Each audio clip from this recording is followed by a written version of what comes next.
Hello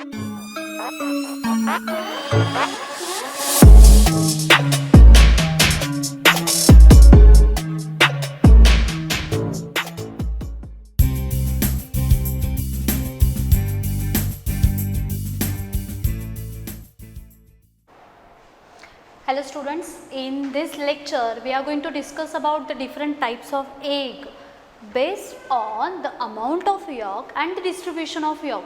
समजेल हळूहळू. आणि पुढच्या टप्प्यामध्ये आपण बघूयात की difference between ovum and sperm. So ह्या दोघांमध्ये बेसिकली काय डिफरन्स दिसतो, कारण त्यांचे जस्ट स्ट्रक्चरल पार्ट रिसेंटली आपण संपवले. So let's start with the types of egg. So egg is get classified in to the different part based on. So पहिला criteria काय, based on amount of yolk. Clear.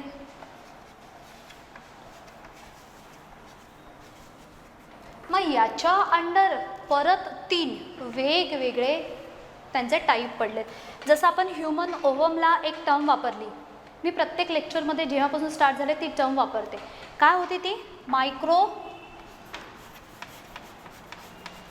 मायक्रोलेसिथल.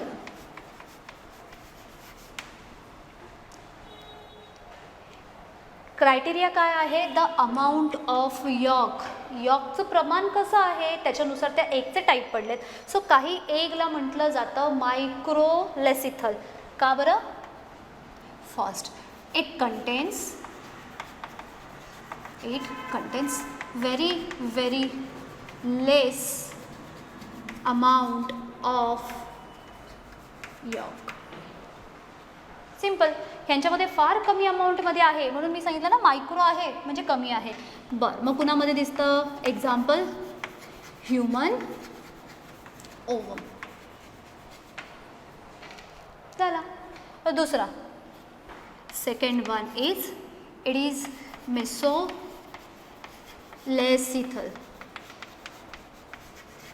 आता पहिल्यांदा it contains moderate amount of yolk.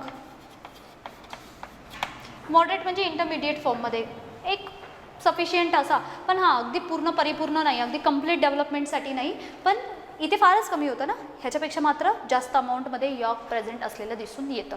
बरं, मग हे असं कुणामध्ये दिसून येतात? हे दिसून येतात आपल्याला एक्झाम्पल इन फ्रॉग.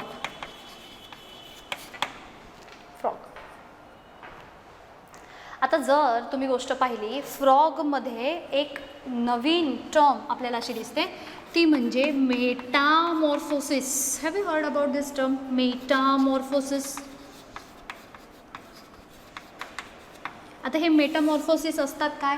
म्हणजेच जेव्हा केव्हा ह्या फ्रॉगपासून हे टॅडपोल फॉर्ममध्ये येतात किंवा त्यांचे लार्वा फॉर्ममध्ये असतील, मग त्याच्यानंतरसुद्धा ते बाहेरून न्यूट्रिएंट्स काहीतरी मिळवतात आणि मग त्याच्यानंतर मॅच्युअर होतात आणि मॅच्युअर झाल्यानंतर त्यांची कंप्लीट ग्रोथ होताना दिसून येते. कारण का?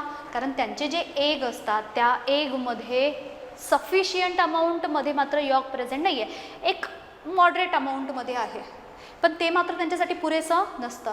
मग फ्रॉग काय करतात? हे एग ले करतात, त्याच्यामधून ते टॅडपोल फॉर्ममध्ये येतील, त्याच्यानंतर सपोज ते म्हणजे त्यांचा जो लार्वा फॉर्म असेल तो बऱ्याच वेळेला ते काय करतात, त्यांचे जे टेल असतात त्यांनासुद्धा डिसॅपियर वगैरे होऊन जातात किंवा कन्झ्युम केलं जातं बाहेरून, किंवा आपण असं म्हणूयात की बाहेरून एक्सटर्नल न्यूट्रिएंट्स मिळवलं जातं आणि मग त्या मधल्या फेजपासून ते मॅच्युअर फेजला जातात. आणि असे जे काही डेव्हलपमेंटचे किंवा ग्रोथचे जे फेजेस असतात त्याला म्हटलं जातं मेटामॉर्फोसिस. हे का करावं लागलं? कारण त्यांच्या एगमध्ये सफिशियंट अमाऊंटमध्ये यॉक प्रेझेंट नव्हतं. बरं, तिसरा जो आहे त्याला म्हणणार आहोत आपण मॅक्रो. थर्ड वन मॅक्रो और पॉलीलेसिथल. अशा टाईपचं एक नावावरून इटसेल्फ काय कळते आपल्याला? It contains sufficient amount of और द हायर म्हणा किंवा सफिशियंट म्हणा, इथे मात्र पुरेसं आहे.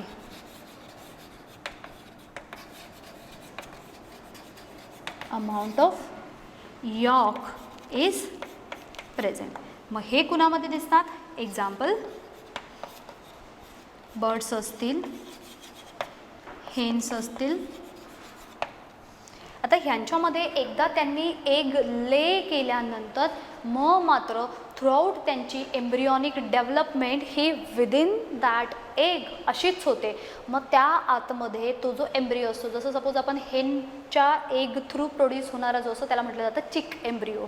मग ह्या ज्या चिक एम्ब्रिओची डेव्हलपमेंट असते ही डेव्हलपमेंट कम्प्लिटली डिपेंडंट फॉर्ममध्ये असते. आणि कुणावरती डिपेंडंट असते ती? त्या एगच्या आतमध्ये प्रेझेंट असणाऱ्या न्यूट्रिएंट्समध्ये, किंवा ते जे काही यॉक प्रेझेंट आहे तो जर हायर अमाऊंटवरती असेल तर त्यांना बाहेरून कुणाकडूनही घ्यावी लागत नाही. आता इथे क्वेश्चन तयार होतो की ह्युमन एगमध्ये मात्र फार फार फार कमी अमाऊंटमध्ये यॉक असतं. मग त्या ह्युमन ओवम थ्रू प्रोड्यूस्ड होणारा जो काही फिटस असेल त्याची डेव्हलपमेंट कशी होते? आता मला सांगा, ह्युमनमध्ये जे काही फिटस असतात त्यांची डेव्हलपमेंट त्या एगवरती डिपेंडंट आहे? नाही. त्या डेव्हलपिंग फिटसला नरिशमेंटसाठी किंवा त्यांची जी ग्रोथ आहे, फर्दर जी डेव्हलपमेंट आहे, it is get provided by the mother.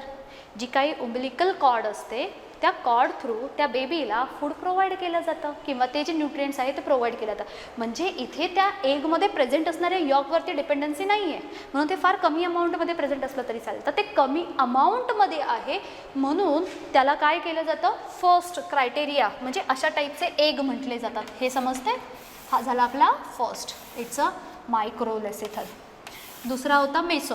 एक मॉडरेट अमाऊंट होती, पुरेशी नव्हती. त्याच्यानंतर ते एगमधून बाहेर आले, बाहेरून त्यांनी न्यूट्रिएंट्स मिळवले, मग ॲडल्ट फॉर्ममध्ये गेले, म्हणजेच मेटामॉर्फोसिस परफॉर्म केलं. हे पाहिलं आपण फ्रॉगमध्ये.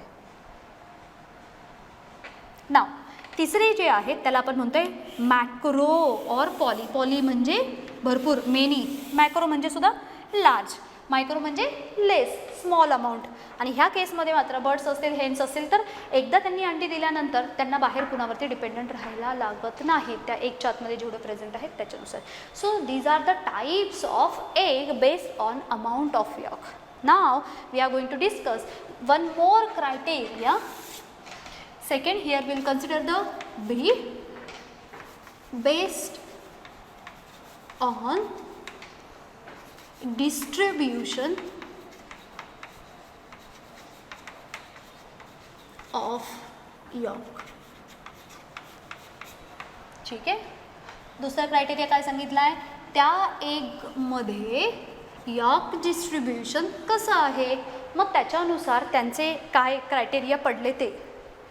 So first one we are going to consider homo or isolecithal. नावावरून लगेच लक्षात येईल तुम्हाला. फर्स्ट वन इज होमो और आइसोलेसिथल. means what? In this case yolk is distributed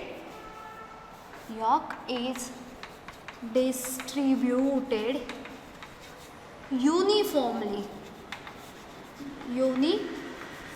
or we can say the even distribution is there. Homo same, iso again same, equal फॉर्ममध्ये. मग ज्या एगच्या आतमध्ये तो यॉक इक्वली डिस्ट्रीब्यूट आहे अशा टाईपच्या एगला आयदर आयसोलेसिथल म्हणतात किंवा होमोलेसिथल म्हणतात. आणि हे असं कुणामध्ये दिसतं? आपण एक्झाम्पल आहोत त्याचं. Example is in human ovum. बरं, आता याच्या अगोदरच्या लेक्चरमध्ये आणि आतासुद्धा आपण आता इथे काय पाहिलं आहे? ह्युमन ओवमला काय टर्म करतो? मायक्रोलेसिथल. म्हणजे यॉक कंटेंट किती आहे? खूप कमी. आणि जेव्हा आपण ह्युमन ओवमचं स्ट्रक्चर पाहिलं याच्या अगोदरच्या लेक्चरमध्ये, तिथे आपण टर्म वापरली होती यॉकी सायटोप्लाझम. दॅट मीन्स त्यांचं जे यॉक आहे ते कुठे डिस्ट्रीब्युटेड आहे? सायटोप्लाझममध्ये. आणि सायटोप्लाझममध्ये आहे म्हणजे एंटायर ती जी काही एक सेल आहे ती सायटोप्लाझमने फिल झाली. म्हणजे सगळीकडे तो जेवढा छोटा किंवा जेवढ्या कमी अमाऊंटमध्ये यॉक असेल तो कसा आहे? इक्वली डिस्ट्रीब्यूट आहे. सो हा झाला होमो ऑर द आयसोलेसिथल. इक्वली. काही केसमध्ये मात्र कसे असतात, ते असतात टिलोलेसिथल.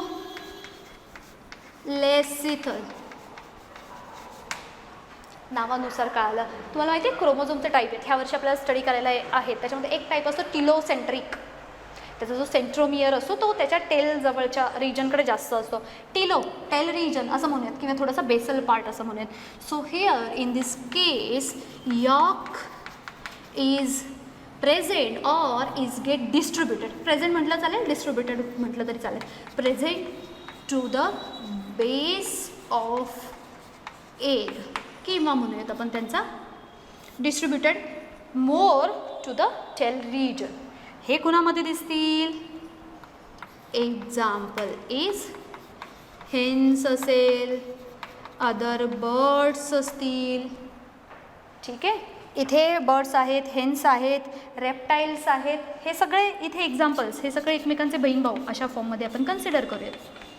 These are the reptiles. आता इथे गंमत पाहिली, आपल्याला ओळखीचे पहा. सपोज हा आपण कन्सिडर करतोय, हा आहे एग, थोडा मोठा झाला आपला, ठीक आहे. आणि याच्या आतमध्ये इथे हा असा काहीसा, म्हणजे तुम्ही जर याला ऑब्झर्व केलं तर हा वरती व्हाईटिश अल्ब्युमिन हे पण प्रोटीन आहे, आणि हा मधला जो आहे हा येलो पार्ट असतो पहा, त्याचा बल्क म्हणतो आपण त्याला, यॉक असतो हा मधला. हा मात्र बेसलला असतो. म्हणजे एक बॉईल केलं, त्याला जर आपण एक सेक्शन दिला, सेक्शन दिल्यानंतर ते काहीसं आपल्याला ह्या अशा फॉर्ममध्ये बेसल रिजनला प्रेझेंट असलेलं दिसतं. आणि अशा टाईपने ह्या यॉकचं डिस्ट्रीब्युशन आहे किंवा हा यॉक इथे प्रेझेंट आहे म्हणून त्याला नाव दिले टिलोलेसिथल. ठीक आहे. आणि अजून एक तिसरा टाईप आहे, त्याला म्हणणार आहोत आपण सेंट्रोलेसिथल. नावानुसार लक्षात आलंच असेल तुम्हाला, centrolecital. And here yolk is present at its center. आणि हे एक्झाम्पल्स दिसतात आपल्याला इन्सेक्ट्समध्ये. Example in the egg of insects. हे समजते काय आहे. आता हा आपण दुसरा क्रायटेरिया संपवला एगचा. अगदी सिंपल आहे, छोट्या छोट्या टर्मिनॉलॉजी, बट स्टील जर याच्यावरती क्वेश्चन आले तर आपण त्याच्यासाठी प्रिपेअर राहायला हवं, ह्या उद्देशाने आपण ह्यांनाही कन्सिडर करतोय. सेकंड क्रायटेरिया काय सांगितला, based on the distribution of York. पहिला काय होता, पहिला नाव सांगितला तो होता होमो और आयसोलेसिथल. दुसरा जो होता त्याला सांगितलं आपण इट्स अ टिलोलेसिथल. आणि तिसरा जो होता त्याला सांगितलं इट्स अ सेंट्रोलेसिथल. नावानुसार लक्षात ठेवायला सोपं आहे. मला 6 वेगवेगळे टाईप एकचे कळाले, ते म्हणजे किती अमाऊंटमध्ये आहे, मायक्रोलेसिथल कमी, मेसोलेसिथल मॉडरेट, आणि पॉलीलेसिथल हायर किंवा सफिशियंट अमाऊंट. कुठे प्रेझेंट आहे, कसे प्रेझेंट आहे, त्याच्यानुसार पहिला होमो आयसो, थ्रूआउट सगळीकडे इक्वल फॉर्ममध्ये होमो और आयसोलेसिथल. खाली बेसला असेल टेलोलेसिथल, किंवा सेंटरला प्रेझेंट असेल फक्त तर त्याला आपण काय म्हणणार आहोत, इट्स अ सेंट्रोलेसिथल. फिनिश. आता यांच्याशी रिलेटेड एक क्लिओइड एग म्हणून एक टर्म वापरली जाते, क्लिडॉइक एग. ही टर्मिनॉलॉजी महत्त्वाची. हां, क्लिडॉइक एग. आता परत हा सुद्धा काय झाला, एकचा टाईपच झाला. This cleidoic egg shows the sufficient amount of yolk or they are having self sufficient egg. Self sufficient egg म्हणजे थोडक्यात हे आणि हे नियर बाय सिमिलर वाटतात. पहा, मला काय सांगायचं आहे की असे स्पेसिफिक काही एग देणारे सुद्धा ॲनिमल्स, ऑर्गॅनिझम्स किंवा बर्ड्स वगैरे रेप्टाइल्स असे आहेत की ते सेल्फ सफिशियंट आहे. ते एग इट सेल्फ सफिशियंट आहे. त्या फर्दर जो काही डेव्हलपिंग जो फिटस असेल किंवा डेव्हलपिंग आपण एम्ब्रियो म्हणूयात in case of animals, so they are sufficient yolk, they are having sufficient yolk to supply the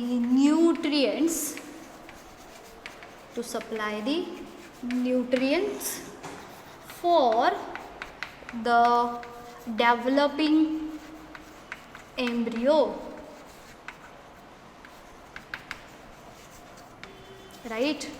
आपण वरती सांगितलं काय की सेल्फ सफिशियंट एग आहे म्हणजे तेच एकटे पुरेसे आहेत, कुणावरती डिपेंडन्सी नाही. कसे? कारण त्यांच्यामध्ये सफिशियंट यॉक प्रेझेंट असतो. सफिशियंट यॉक प्रेझेंट आहे तर त्याला एक टर्म केली, त्याचं नाव सांगितलं होतं मॅक्रो ऑर पॉलीलेसिथल. काय प्रोव्हाइड करतायत?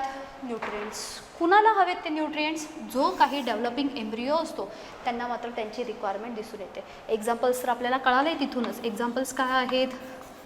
बर्ड्स असतील, त्याच्यानंतर हेनला आता आपण थोडंसं सेपरेट ठेवतो, पण याला जास्त फॅमिलियर आहोत. रेप्टाईल्स असतील. सो हे जे आहेत ज्यांच्यामध्ये पॉली किंवा मॅक्रोलेसिथल एग दिसतात त्यांना अजून एक टर्म वापरली जाते. टर्म आहे क्लिडॉइक एग. टर्म काय वापरणार आपण? It's a cleidoic egg.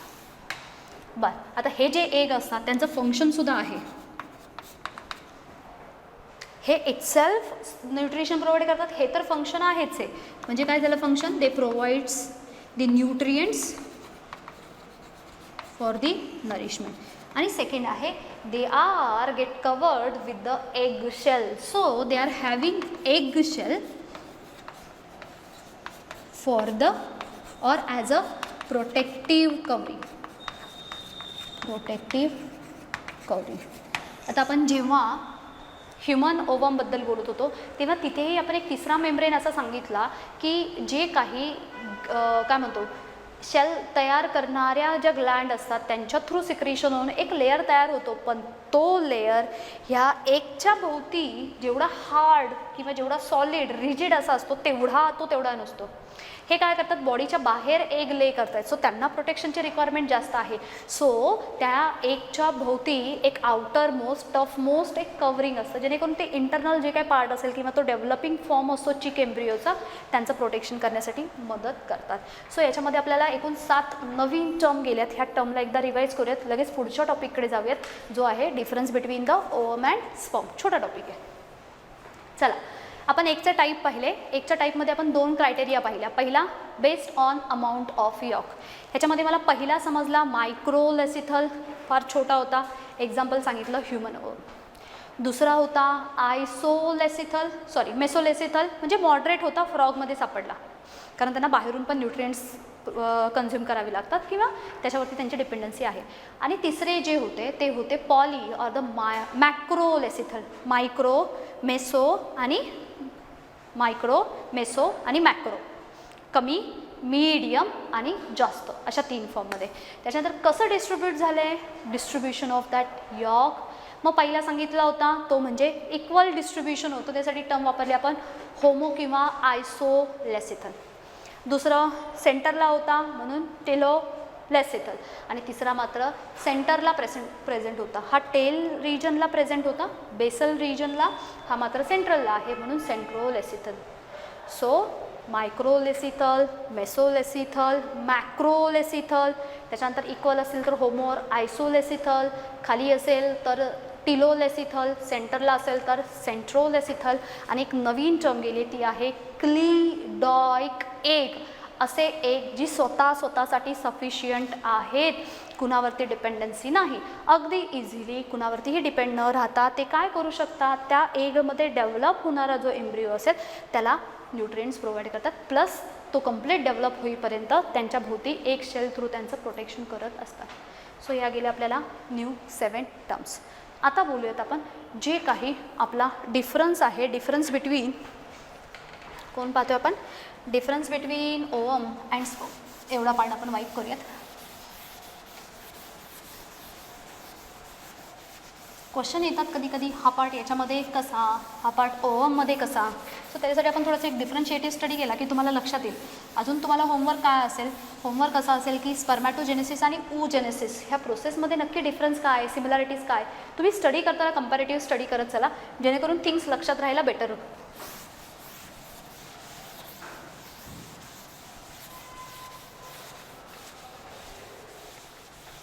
The next small topic is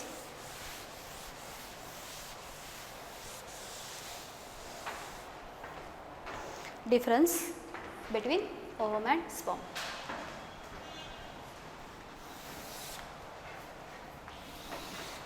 आता ह्याच्यामध्येच आपण त्याला ॲड करतो.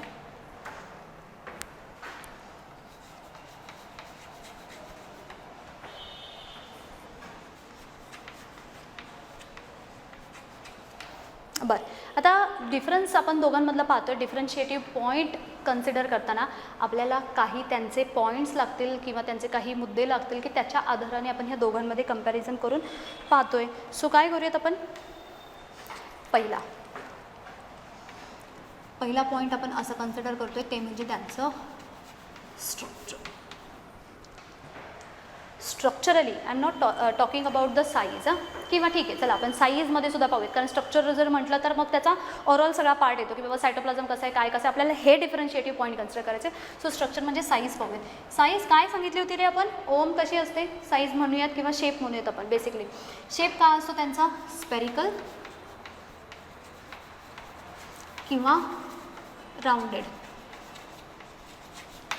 राऊंड असेल, स्पेरिकल असेल किंवा काय म्हणतो आपण त्याला सर्क्युलर असेल किंवा हलकासा ओव्हल असेल, इट डिपेंड्स. पण बेसिकली स्पेरिकल आणि राऊंडेड फॉर्ममध्ये म्हणतो. स्पर्म कसे असतात रे स्ट्रक्चरली, हे मात्र मेन्शन करणं फार गरजेचं आहे. काय, flagellate. So it is फ्लॅजिलेटेड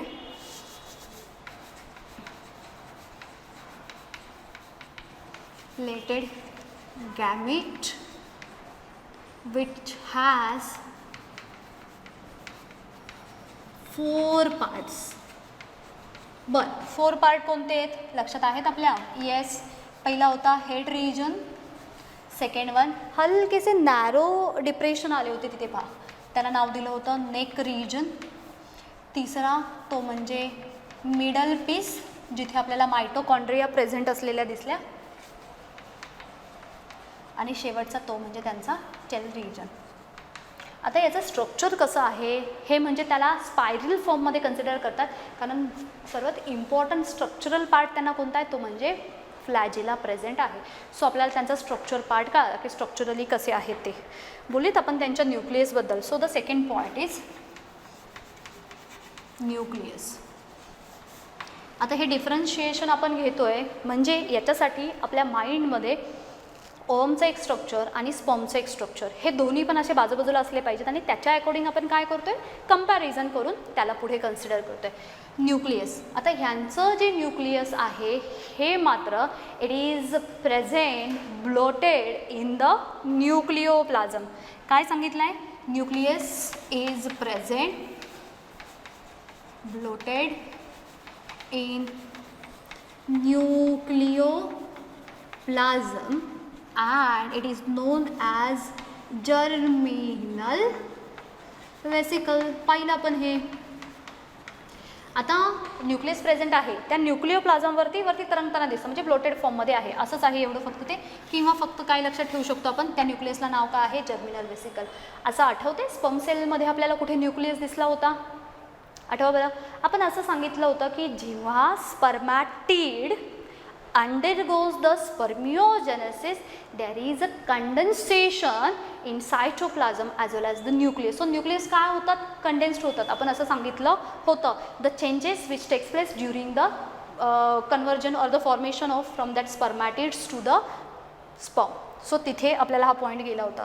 so इथे मेन्शन करूयात, because of loss of fluid म्हणजे कोणतं, सायटोप्लाझम. सो न्यूक्लियस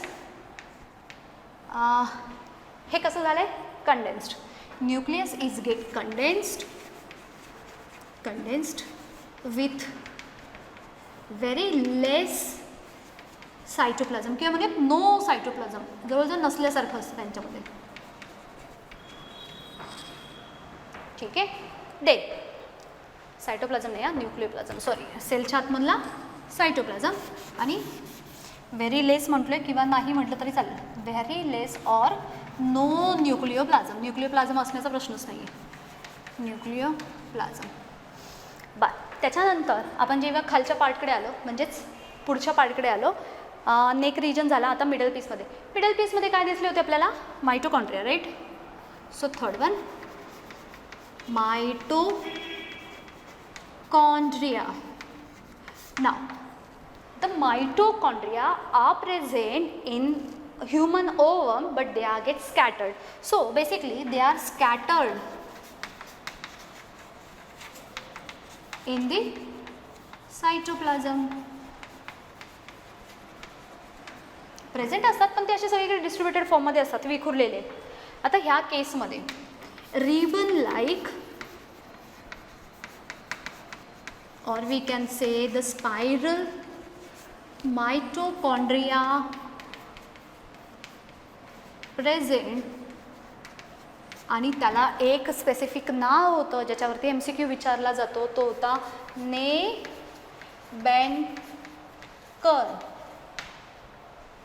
आणि हे कुठे प्रेझेंट असतात? They are present in the middle piece of sperm. हे मात्र मिडल पीसमध्ये आपल्याला प्रेझेंट असलेले दिसून येतात. सो दोघांमध्ये मायटोकॉन्ड्रिया कसे आहेत त्याच्याबद्दल बोललो. जाऊयात आपण सेंट्रिओल्सकडे. Next centrioles. एग सेलमध्ये मात्र सेंट्रिओल्स प्रेझेंट नाही आहेत, so they do not show any centrioles. But हां, in case of sperm there are 2 centrioles are present. 2 centrioles. Namely, first one is proximal centriole and second one is the distal centriole. If you able to recall the structure of human sperm, in that case we have seen जो त्यांचा neck रिजनचा Basel जो part होता तिथे depression होता, तिथे proximal centriole होता, आणि जिथून खाली मिडल पीस स्टार्ट झाला होता तिथे आपल्याला डिस्टल सेंट्रिओल दिसला होता. So this proximal centriole is responsible for the spindle formation during the zygote formation. During zygote formation. आणि मग हा सेंट्रिओल जेव्हा यांना फ्यूज करतो तेव्हा पुढे झायगोट फॉर्म होताना सुद्धा हेच सेंट्रिओल काय करतात, त्यांना हेल्प करताना दिसून येतात. आणि हा जो पार्ट होता distal centriole, it further form the axial filament. हे मात्र काय करतात, मिडल पीसमध्ये असे उभे ॲक्झियल फिलामेंट होते, ते ॲक्झियल फिलामेंट फॉर्म करण्यासाठी हेल्प करताना दिसून येतात. सो दोघांमध्ये सेंट्रिओल्स कशा पद्धतीने आहे ते. आता बोलूयात आपण त्यांच्या मोटिलिटीबद्दल. Not mortality, motility. Motility that means are they able to move by themselves. So ह्या केसमध्ये ह्यांना काही नाहीच आहे, म्हणजे हे नॉन मोटाईल असं आपण मेन्शन करूयात. कारणही तुम्हाला माहिती आहे, दे आर नॉन हे motile. They don't have any locomotory organ either in the form of cilia, flagella, काहीच नाही आहेत त्यांना. Now here they are motile, म्हणजेच त्यांना काय आहे, फ्लॅजेला इज प्रेझेंट. डबल जी झाला. फ्लॅजेला प्रेझेंट आहे आणि तो फ्लॅजेला काय करतो, स्विम करताना, म्हणजे जेव्हा ते जे काही स्पर्म असतात ते स्विम करतात, स्विम करून ते पुढे पोचतात, तर तो फ्लॅजेला मात्र त्यांना काय करतो, हेल्प करताना दिसून येतो, मोटाईल आहे. आता बोलूयात आपण ह्यांच्या सायटोप्लाझमबद्दल.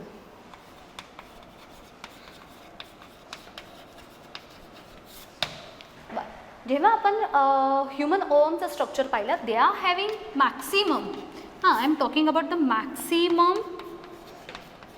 or sufficient amount of cytoplasm is present. Along with that, the cytoplasm which are present in ovum, it contains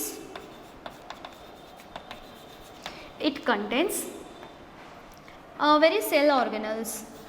sale organelles असतील, त्याच्यानंतर tRNAs असतील, त्याच्यानंतर हिस्टोन असेल, त्याच्यानंतर एन्झाईम्स असतील, त्याच्यानंतर मायक्रोफिलामेंट आहेत, मायक्रोट्युब्युल आहेत, पिगमेंट ग्रॅन्युल्स असतात, कॉर्टिकल ग्रॅन्युल्स असतात.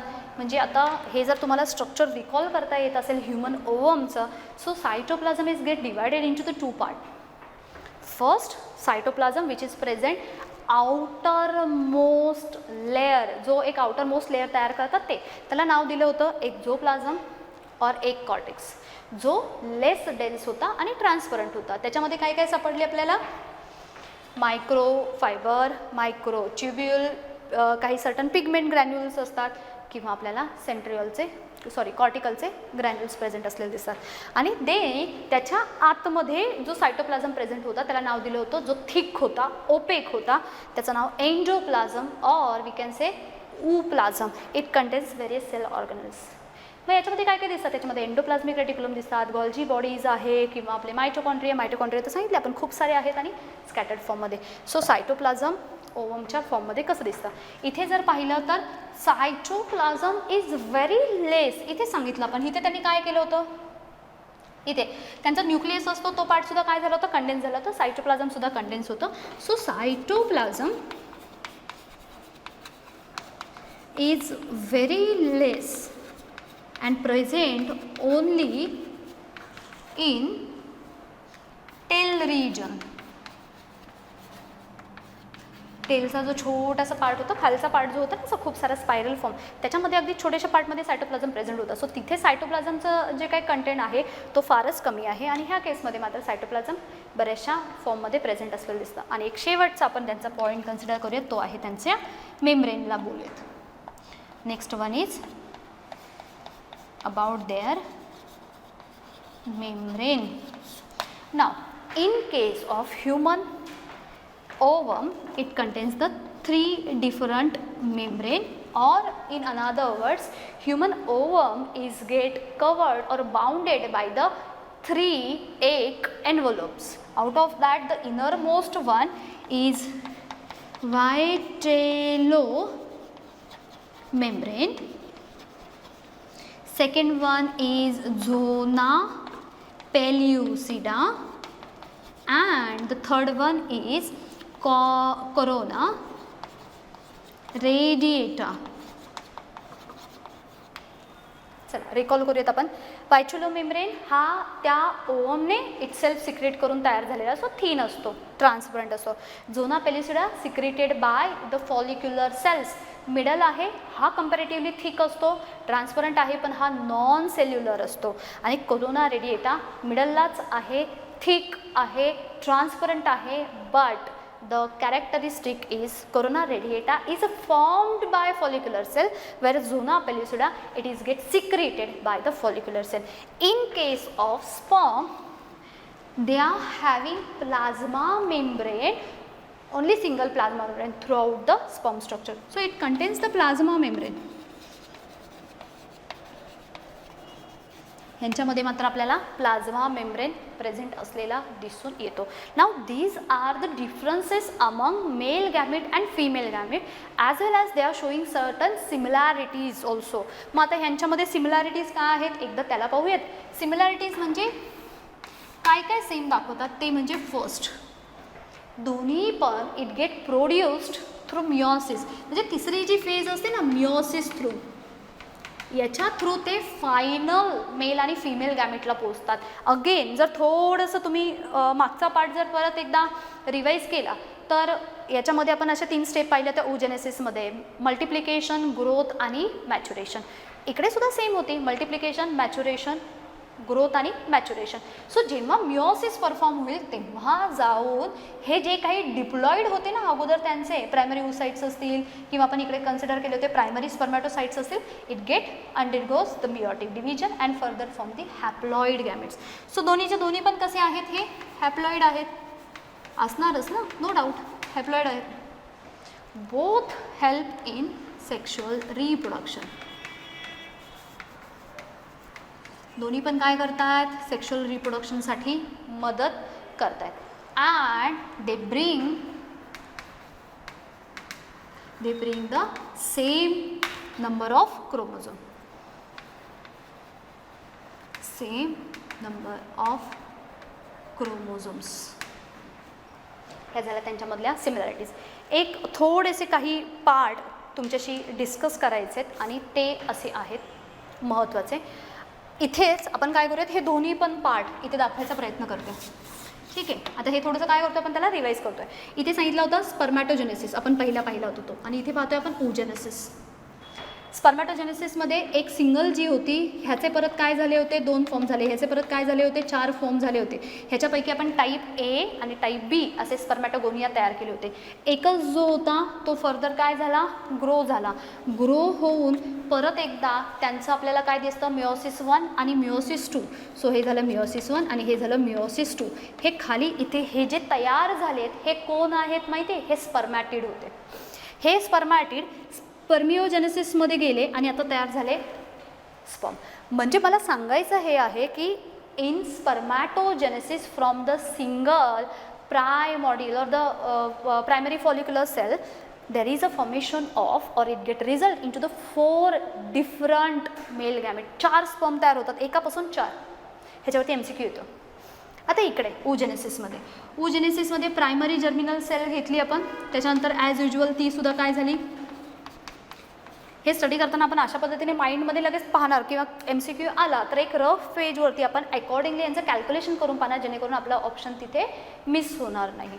बरं, ह्याच्यानंतर काय झालं होतं, एक कुणीतरी हा ग्रो झाला होता थोडा मोठा. त्याच्यानंतर पुढे काय झालं आपण सांगितलं, मिओसिसमध्ये गेले. मिओसिसमध्ये सायटोप्लाझम जो होता ना त्याने थोडासा भेदभाव केला. कसा, छोट्या एका सेलमध्ये कमी सायटोप्लाझम पाठवलं, एका सेलमध्ये मात्र सायटोप्लाझम जास्त ठेवलं. जिथे कमी सायटोप्लाझम होतं ती होती पोलार बॉडी. पुढे जाऊन काय होणार होती, ती डिजनरेट होणार आहे. ही राहिली. हे कोण आहेत माहिती आहे, म्हणजेच हे इथे झाले oogonia. हा झाला प्रायमरी oocyte, हा झाला सेकंडरी oocyte.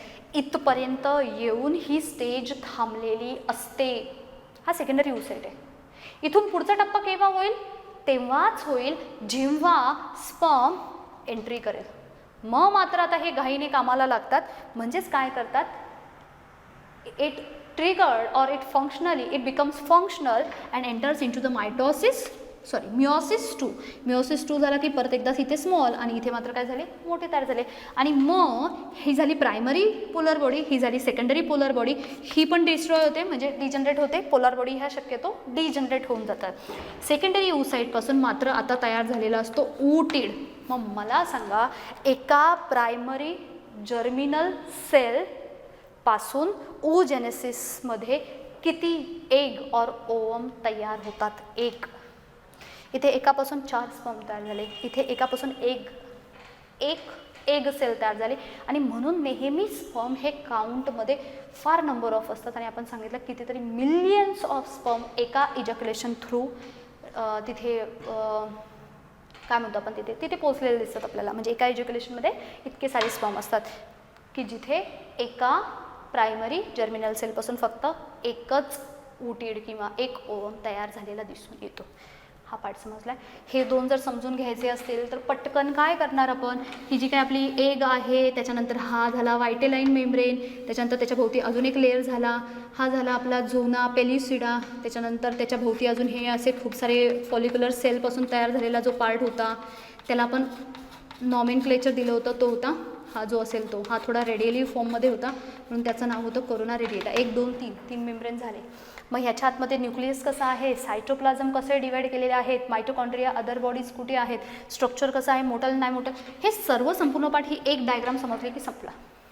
सेम इकडे असाच आहे. त्यासाठी आपल्याला पहिल्यांदा काय करावं लागेल, हा जो हेड रिजन आहे तो हल कसा याचा नेक रिजनपासून परत इथे खाली त्याचा मिडल पीस आहे, तो मिडल पीसपासून परत एकदा खाली, हे अशा फॉर्ममध्ये आपल्याला ह्याचंही स्ट्रक्चर कन्सिडर करावं लागेल.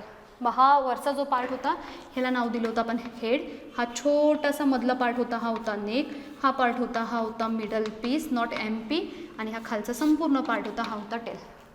मग इथे पण तुम्हाला लक्षात आलं तर हा मधला पार्ट आपण असा न्यूक्लियसचा पार्ट दाखवला आहे आणि हा वरचा जो होता हा ॲक्रोसोमचा पार्ट होता. याच्यावरून हे पुढचे संपूर्ण पार्ट आपल्याला काय करता आले पाहिजे, डिफरन्शिएट करता आले पाहिजेत. So this is how in this lecture we have covered the different types of egg and in this part we have seen the 7 new terminology related to the egg and in the next half we have seen the difference between ovum and sperm. Thank you.